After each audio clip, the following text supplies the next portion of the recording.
Hi, my name is Shreyas, and today I'll be discussing Artin Rings. So, the goal of the talk or presentation is to discuss two main theorems. The first is Theorem A. A ring is Artin if and only if it's Noetherian, and dimension of A is 0. And then Theorem B.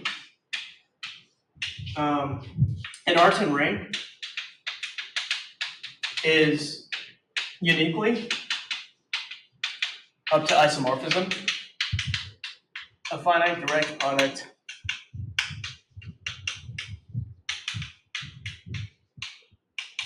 of local Artin rings. Okay, so I'm going to assume some background in terms of taking the commutative algebra class.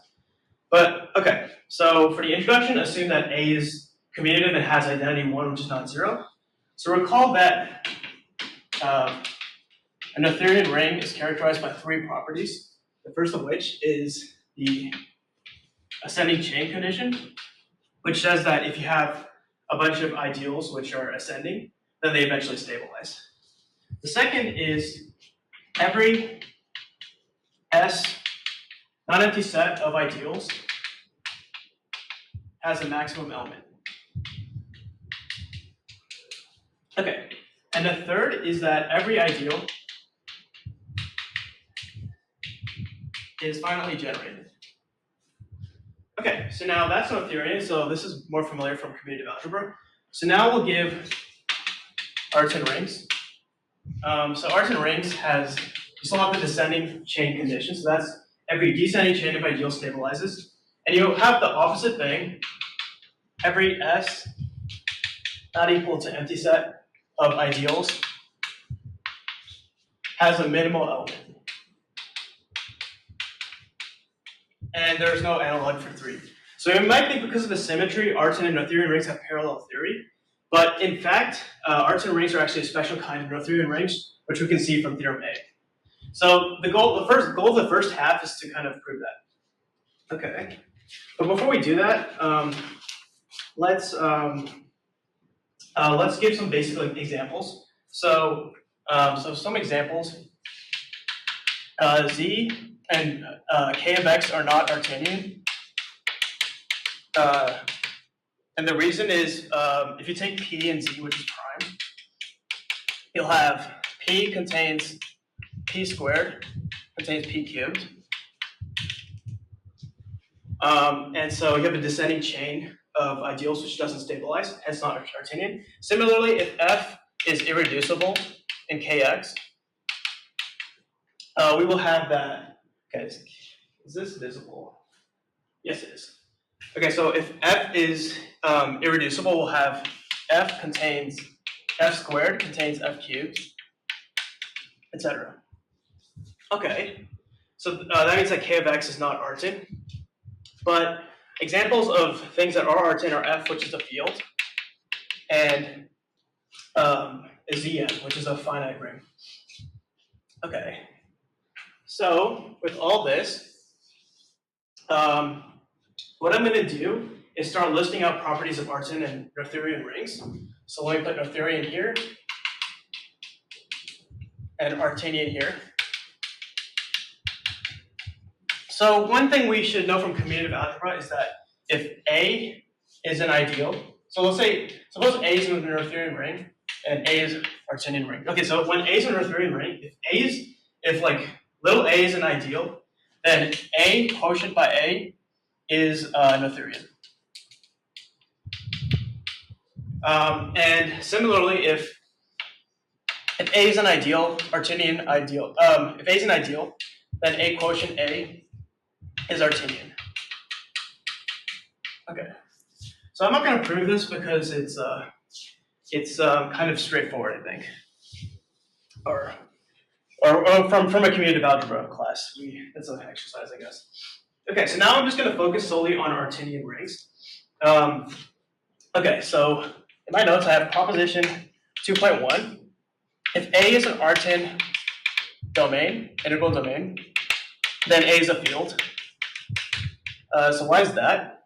Well, take f to be non-zero, then look at f contains f squared, contains f cubed.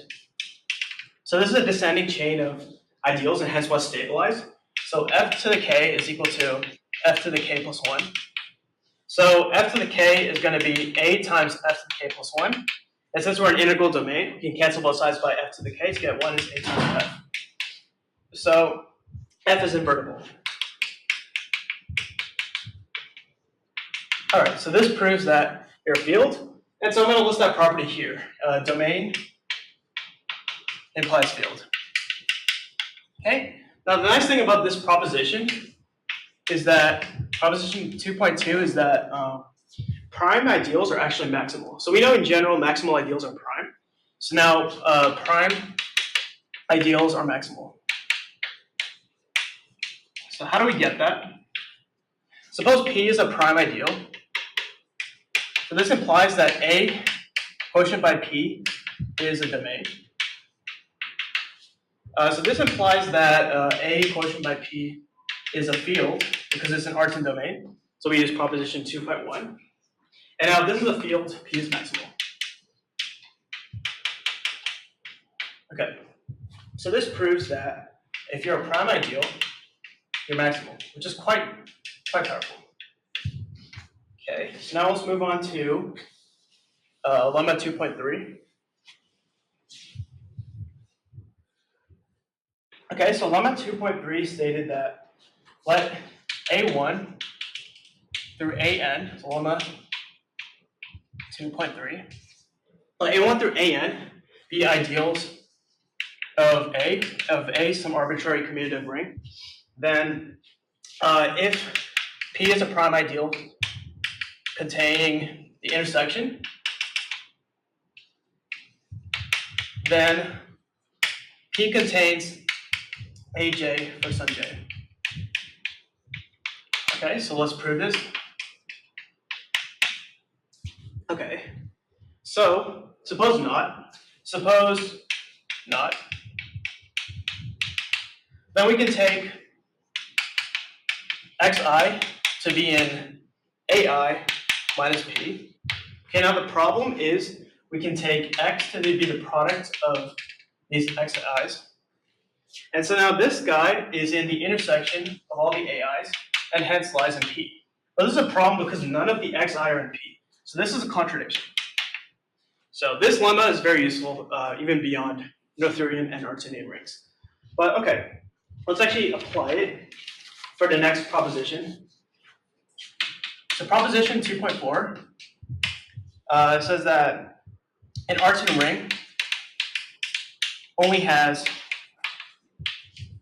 a finite number of maximal ideals. Okay, so let's prove that. Now consider the set S of all intersections or finite intersections of maximal ideals. So S is a set of all finite intersections of maximal ideals. Then by this condition, we have a minimal element. So let's say that, the minimum element is M1 intersect M2 intersect MS. Okay, now the thing is, take arbitrary maximal ideal M. So note that M intersect M1 through MS. Well, this is certainly a subset of M1 through MS, but this contradicts minimality if this is a proper subset of this, proper ideal, sub-ideal of this. Therefore, we must have equality, which means that M1 intersect MS is contained in M, and by lemma 2.3, we know that for some I, Mi is in M. Well, Mi and M are both maximal ideals, which means that Mi is actually equal to M. Therefore, our maximal ideals have to be in the list M1 through MS. So, therefore, only finitely many maximal ideals. Okay, so that's nice. Only finitely many maximal ideals. Okay, so let me write this down. Okay, so what's next? Now we're going to show that the nil radical of both of these, of both Artin and Noetherian rings, are both nilpotent. Okay. So recall the nil radical is the intersection of all the prime ideals. Okay. So proposition 2.5. So this one is tricky. In Artin Ring A, the nil radical R is nilpotent. Nilpotent means if we raise it to some integer power, it'll be 0. Okay, so how do we do this? We begin by considering this descending chain. Right, so now by the descending chain condition, this will eventually stabilize. So r to the k is r to the k plus 1, and this stabilizes, and we can call this guy A. Okay, now the point is, suppose that A is not 0 for the sake of contradiction. Now, let sigma be the set of ideals B, so that A times B is not 0. So this sigma is not empty because A itself isn't sigma, right? A times A will be r to the k times r to the k, which is r to the 2k, which we know is r to the k, which is A. Because I'll just say A times A is A. Okay, so now use the other condition. Every set of ideals has a minimal element. So let C be the minimal element of sigma. All right, so now since AC is not 0, so there exists X so that X times A is not 0. Okay, well now the point is the ideal generated by X sits inside C, and we know C times A is 0, but also the ideal generated by X times A is also not 0. Therefore, by minimality, these two things have to be equal. Okay, so C is the ideal generated by X. Okay, but now we can run this again because the ideal generated by X contains X times A, and X times A is X times A, because A times A is A, which is not 0. So by minimality again, these two guys have to be equal. Okay, well if X times A is X, then X is X times Y, or Y in A, which we know is in the nil radical, because A is like over here, and this will be certainly contained in R. Okay, so now we can run this. X is X times Y. We know X is XY, so we get XY, so this becomes XY squared, is XY cubed. And we keep going. Note that Y raised to some power is 0. So this eventually becomes 0. But this is a problem, right? X is 0, which means that X times A had to have been 0. So this kind of contradicts everything. Therefore, this initial A was not, this initial A had to have been 0. The thing had to have stabilized at 0.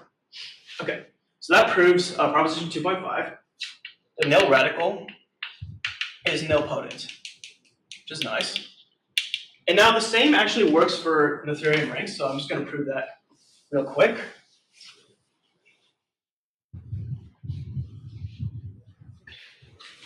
Okay. Proposition 2.6 is in Noetherian A, the nil radical is nilpotent. So let R be the nil radical once again. So we know since this Noetherian is finally generated, so call the generators x1 through xk. So since they're in a nil radical, we know that x1 to the n1 is 0, x2 to the n2 is 0, and so on. Xk to the nk is 0. Okay. Now what do? We just so we know R is generated by these guys. So now take R to the n1 plus n2 plus all the way up to nk. Right. So these R to raise to this big power will be generated by x1 to the r1 all the way up to xk to the rk, where the sum of these ri's is the sum of these ri's is the sum of the n's. Okay, well this is a problem, or well this is helpful because now at least one of these ri's has to be at least one of these ni's, and this will show that x to the ri is 0, which means that this product had to have been 0, and so this implies that this guy is 0. All right, so now I get the same thing over here. The nilrad of A is nilpotent. Okay, so that kind of gets us started in working with Artin and Noetherian rings. And now I'm going to prove two connection lemmas. Let me erase this. So the first connection lemma is that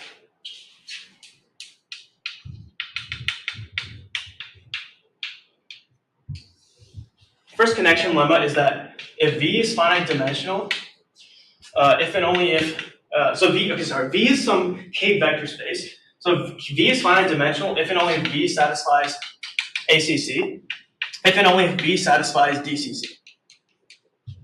Okay, so we'll prove that, we'll prove this first.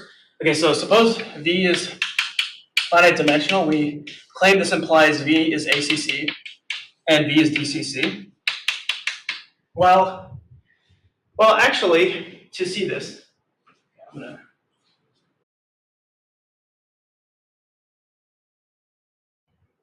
Okay, so where were we?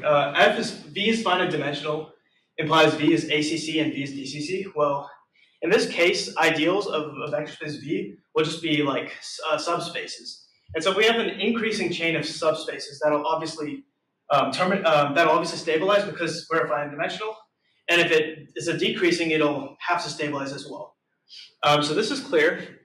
In the other direction, we're going to show if V is not finite dimensional, then V is not ACC, and V is not DCC. So to do that, all we have to do is take infinitely many linearly independent elements. And the point is we're going to set UN to be the span of x1 through xn, and Vn to be the span of xn plus 1 to the n. And now the point is that the UIs will be infinitely ascending and not stabilizing, and the VIs will be infinitely descending and not stabilizing. Okay, so this is proven, and so that gives us this connection lemma. Now the other important connection lemma is that suppose A is a ring in which the product of some maximal ideals, is 0. Then A is Artin if and only if A is Noetherian.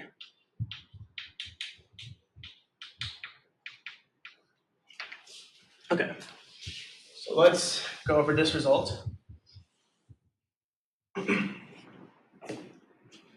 Okay, so to do this, we're going to have to look at the chain of ideals. A contains M1, contains M1, M2, all the way down to M1 through Mn, which is 0. And note that each factor, M1 through Mi minus 1, over M1 through Mi, is a vector space over quotient Mi. Therefore, for each of these factors, by what we just did, this factor is ACC if and only this factor is DCC. Okay, so through working with a lot of short exact sequences, so I'll do some of that work right now. So we have 0 goes to M1, goes to A, quotient M1 is 0. So with this short exact sequence, we have, let's assume that A is Noetherian, so A satisfies ACC. Then both of these factors satisfy ACC by some result in commutative algebra. Okay, now we take the short exact sequence. 0 goes to M1, M2, goes to M1, goes to M1, quotient M1, M2. And because the middle one satisfies ACC, these satisfy ACC.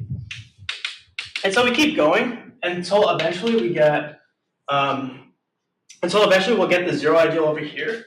And so everything inside will be ACC. Now the point is for these vector spaces, ACC if and only if DCC. So we will get that the middle and the right are DCC, which means that this is DCC. And I don't want to get into too many of the details, but we can actually go back up. And so all of these factors will be DCC, and that'll prove that A is DCC.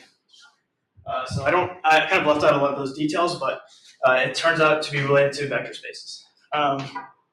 Okay, so this proves this connection lemma.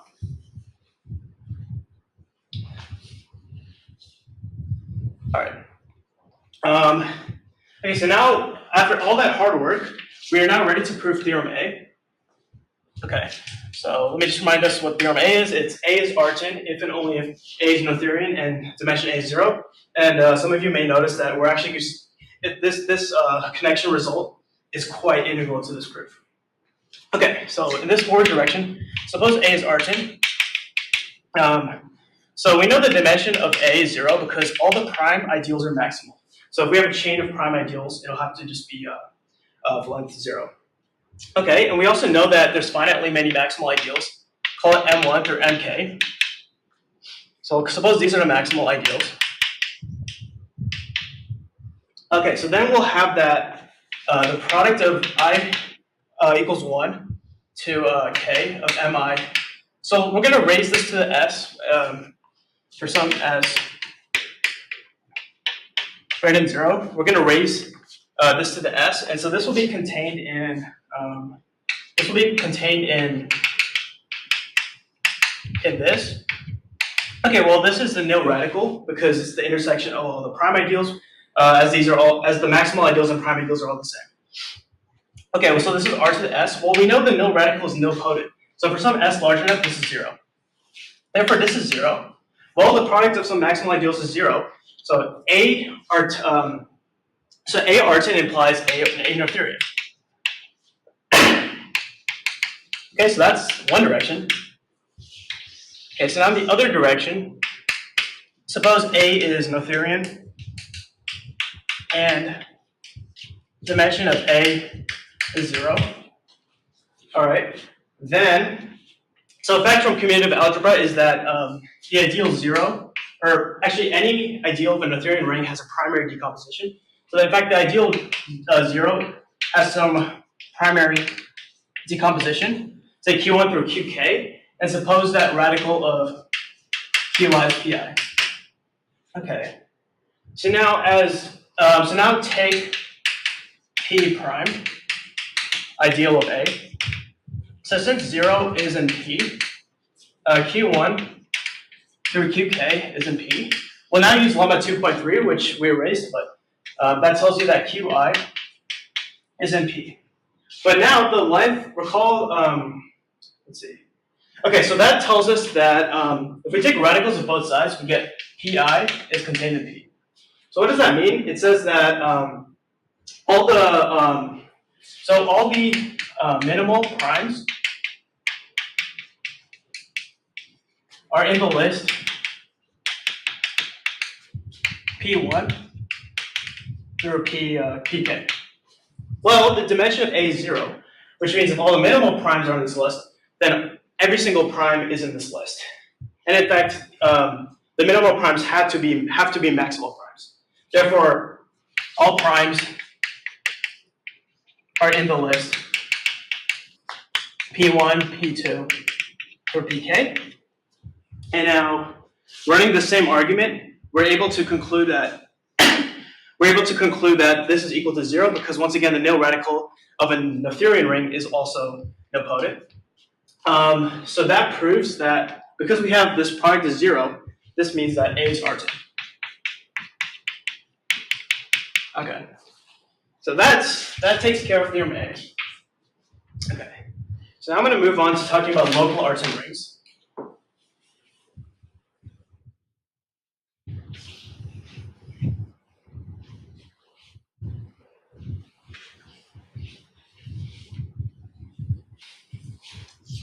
Okay, so first some observations about local Artin rings.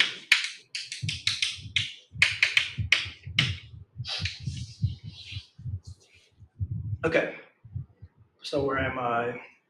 Okay, right. So if we have a local Artin ring A with maximal ideal M, then M is the only prime ideal of A. So the nil radical of A is actually M. So what does this tell us? It tells us that all the elements of A are either nilpotent or units. So that's useful. So now I'm going to state Nakayama's lemma, which is quite useful for local rings. So what does it say? Let M be a finitely generated A module, and A, an ideal of A, contained in the Jacobson radical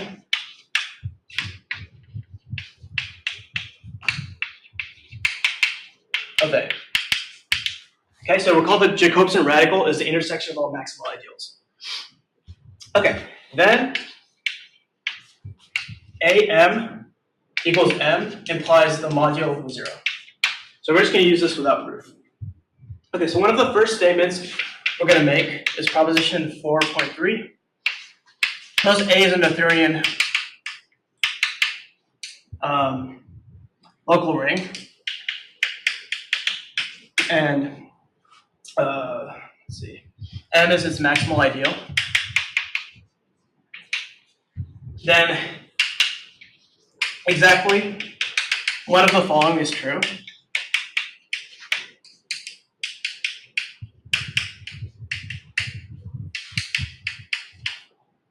So part 1, m to the n is not equal to m to the n plus 1 for all n. And number 2, m to the n is 0, in which case A is a local Artin ring. Okay, so proof. Assume m to the n is m to the n plus 1 for some n. Okay, then m to the n is m times m to the n, which implies that m to the n is 0 by Nakayama's lemma. Okay, well, since m to the n is 0 and we're Noetherian, we know by the connection result that means we're Artin. So A is Artin.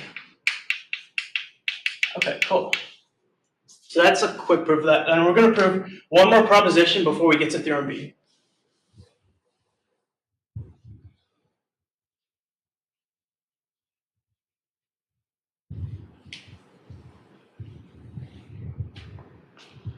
Okay.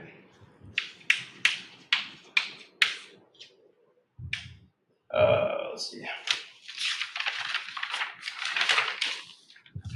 4.4. Let A be a local Artin ring. Then the following are equivalent.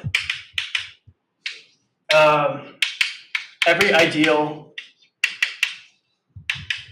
of A is principal.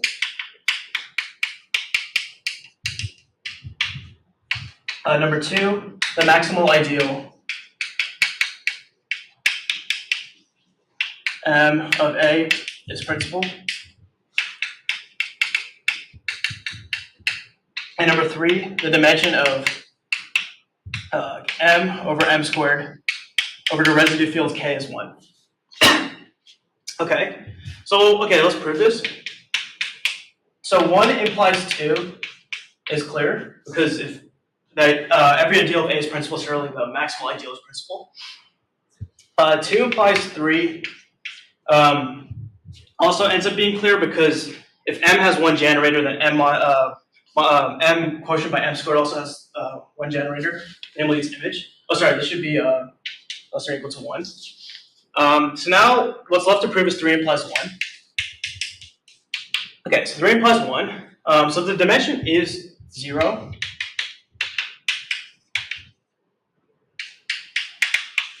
Then m is actually equal to m squared, which by Nakayama's lemma says that m is 0.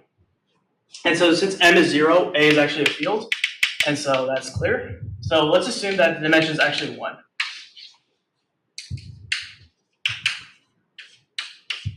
Okay, so the dimension is 1. By consequence of Nakayama's lemma, m is principal. And let's see. So now, so m is principal, so that proves 2, but we have to prove 1. So that's every possible ideal.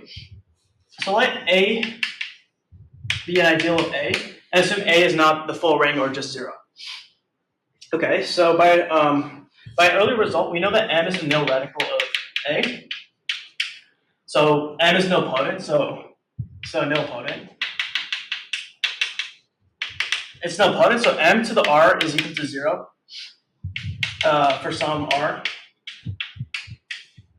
Okay, well that means that there exists an S, so that A is an m to the S, and A is not in m to the S plus 1. Okay, now what do we do?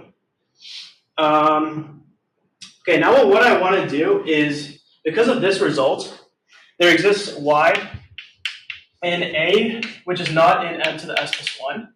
So we have y is of the form a little a times x to the r.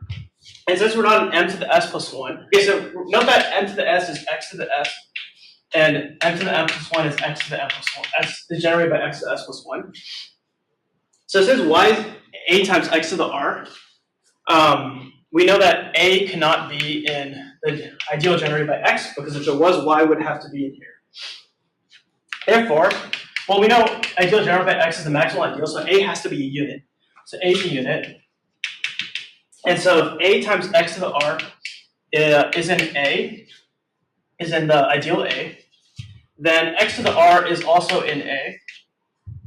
And so it follows that m to the r, which is generated by x to the r, sits inside A. But m to the r is in A, and A is, oh sorry, it shouldn't be r, it should be s. Sorry, s, it should be s. Yes, sorry. Okay, sorry. A sits inside m to the s, and m to the s sits inside of A. So therefore, A is equal to m to the s, which is the ideal generated by x to the s. So that proves 3 implies 1. So that proves this lemma. Okay, so now the last part of our talk, I'm going to talk about Theorem B.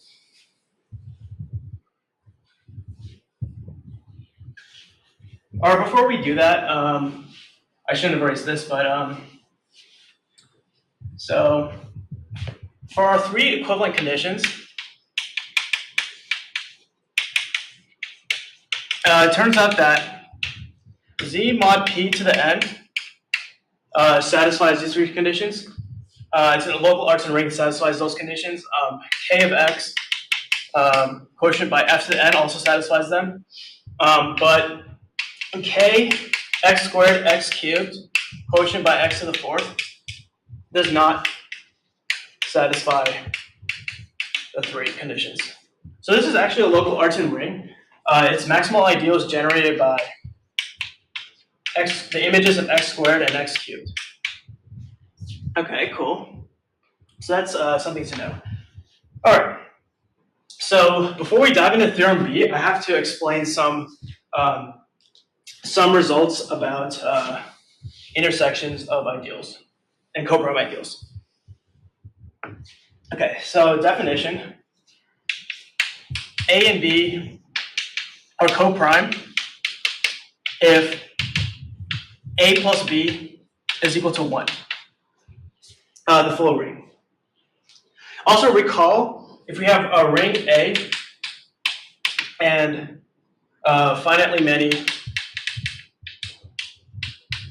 AI, we have this homomorphism phi from A to the direct product of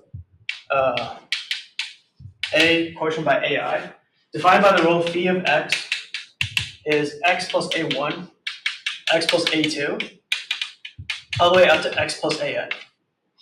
And so, so it's a fact that a bunch of things hold. AI and AJ are co-prime. If they're all pairwise co-prime, whenever I is not equal to j, then we have the product of AI is equal to the big intersection of AI. Okay. The next thing we have is phi is surjective. Implies, or actually, if and only if the AI and AJ are co-prime. For I is not equal to j. And then finally, phi is injective if and only if the intersection of all of them is 0. Okay, so this will be very useful for the proof of Theorem B. So let me erase this, and now we'll get to the proof of Theorem B. Okay, so recall the statement of Theorem B is an Artin ring is uniquely up to isomorphism of finite direct product of local Artin rings. Okay, so Theorem B. So A is Artin. Let Mi, M1 through Mn be the distinct maximal ideals.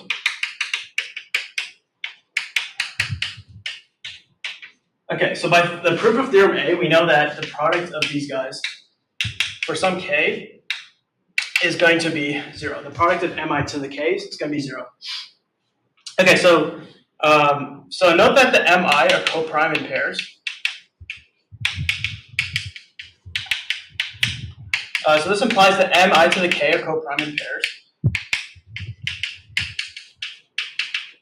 Okay, so by the exercise I kind of erased, we have the intersection of m to I to the k is equal to this product, which is also 0.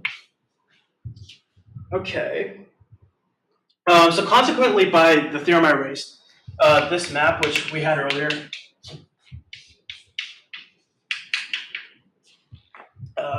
should be a mi to the k. This map is an isomorphism.